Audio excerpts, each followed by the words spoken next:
You are now tuned in to the Unemployed Friend Show with John Del Viscio.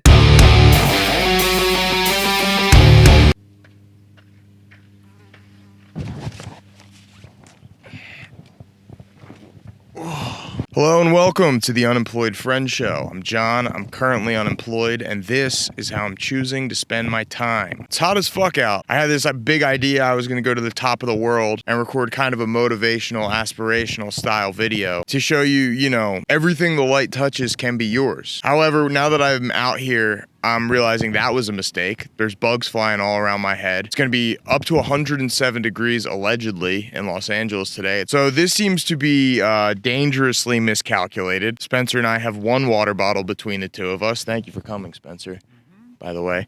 Allie was supposed to be here. She bailed. Very smart of her. That was a wise decision. I wish I bailed. So I'm going to try and get through this episode way faster than usual. This may be a short episode because I can feel myself sweating through the suit. Let's start things off the way we usually do, with a little bit of Monday motivation. Today's quote I don't really like, but I'm stuck with it because I printed it out on a piece of paper. I can't refresh the paper. Today's quote comes to us from the great Douglas Adams. He said, "I may not have gone where I intended to go, but I think I ended up where I intended to be." God has a plan, and it may be a crap plan. It may not be a straight line like all great plans are. It may have turns and loop-de-loops and take you to different places you never thought you would go, but that doesn't mean it won't get you to the same spot. Imagine this. I want to go and see my friend Spencer. To you, he's right next to me. But what if I have a momentary lapse in judgment and I go this way and I have to go all the way around the world just to get right back to here? Look, I didn't go the way that I intended, but I saw my friend Spencer in the end. And isn't that all that really matters? Wow. The beauty of this landscape is just washing over me and making me feel so very profound today. I hope it's having this effect on you. What do we got next? We got everybody's favorite segment. You know it. You love it. Side Hustle Spotlight. Unfortunately, I did forget to bring my sticker notebook out here. I forgot a lot of things. I'm very unprepared this morning, so I don't really have any stickers. Spencer, do you have your phone? I have no service. You have no service. Spencer doesn't have any service. I don't have my notebook. I'm going to use memory down to the most finite of details. One that pops in my head is my long legs sticker. A long legs tends to be a bit of a polarizing film. People didn't think it was scary. I'm generally not very scared of monsters. I like them. I think they're cool. I'm not frightened. But long legs, he is something that is real.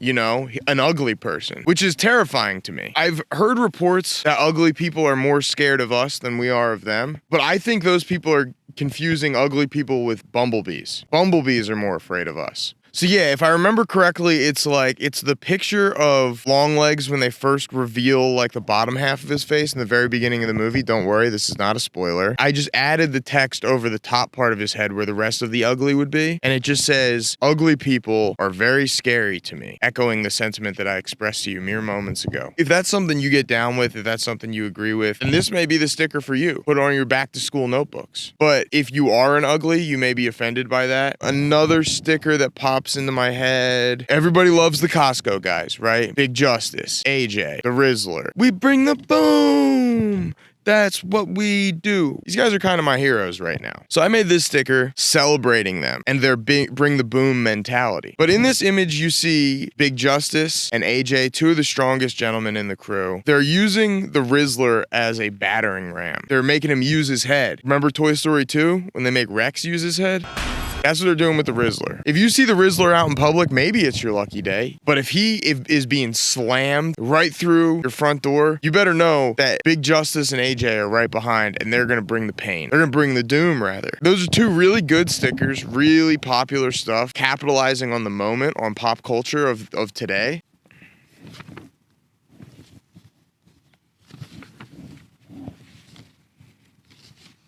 Up next, we have a new segment. I've been having some really trippy, far-out thoughts lately about ideas such as the Mandela effect. The idea of that scares the bejesus out of me. One day, the universe was different. Berenstein Bears became the Berenstain Bears. That's just what we're realizing. And I'm doing my best to uncover more of the subtle shifts that maybe went unrecognized. And the first one that popped into my head, people count different now. When I was a kid, it was all about 1, 2, 3, index, middle, ring. Somewhere in time, I started counting like this.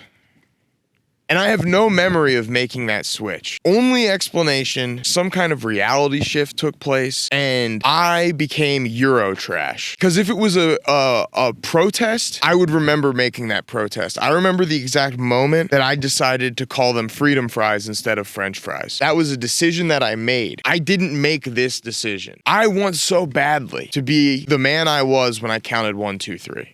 It's a little uncomfortable. The ring finger pulls on my pinky in a weird way, but that makes me feel like more of a man. If you as a man are not in at least a little bit of pain, you're actually a girl. I don't mean to scare you guys, but know that there is something going on behind the scenes. Maybe it has to do with aliens. Maybe it has to do... Maybe it has to do with the Large Hadron Collider. Because honestly, now that I'm thinking about it, I don't remember counting like this before Large Hadron Collider. I don't know. It's just something to think about. Fuck, it's so hot out. Up next, we have a classic segment that I've started to enjoy very much. What's news? I'm going to look at some news headlines that I printed out and try to get to the bottom of these things. CNBC says, using 2 toxic words at work will just hold you back. I'm going to guess that those 2 words are, we're family. If your employer ever tells you we're family, that just means you're working on Christmas. The Wall Street Journal says, here's what a $2 million retirement looks like in America. They only write articles like that to scare and piss me off. I hear, oh, $2 million retirement. I go, you live in large. That's a lot of cha-ching. But I know that it's going to be like a guy who lives in a box and they're going to be like, sorry, this is as good as it's going to get. So I don't even want to look at what a $2 million retirement looks like in America. They're going to make me think by the end of this that the only way you can retire is if you have $100 million, which just doesn't seem like it's in the cards for me. $2 million doesn't seem like it's in the cards for me. I'm probably never going to retire. Granted, I don't really work much now, so I'm kind of enjoying my retirement in the middle of my life. Not a lot of people can say that they do that. Fucking flies, dude. Vox says, iPad kids speak up, and John gives them the iPad back to shut them down. They can't resist. They finally have summoned the courage to put down the iPad and say, I have some ideas. And I slowly raise it back in front of them. No one cares what you say, iPad kids. It's over for you. The grown-up in charge. Don't even worry about it. From People magazine, Jennifer Affleck confirms she's never met her husband's famous cousin, Ben Affleck, but is hoping to one day. Honestly, I can't believe it. My jaw hit the floor when I said Jennifer Affleck's never met her husband's famous cousin, Ben Affleck.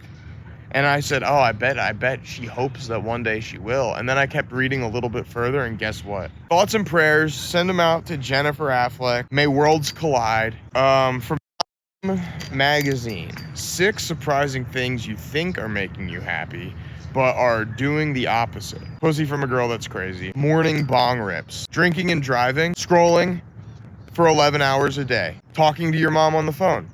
Everybody loves their mom. I know I do. She's the best. But every time I talk to her, she insists on telling me the saddest story I've ever heard in my life. I'll be calling because I'm having a not great day. Like 5 minutes into the conversation, she's like, oh, you know who died? No, I don't know who died, and I don't want to know who died. I have my own shit going on. I don't need to hear about some lady at work who died.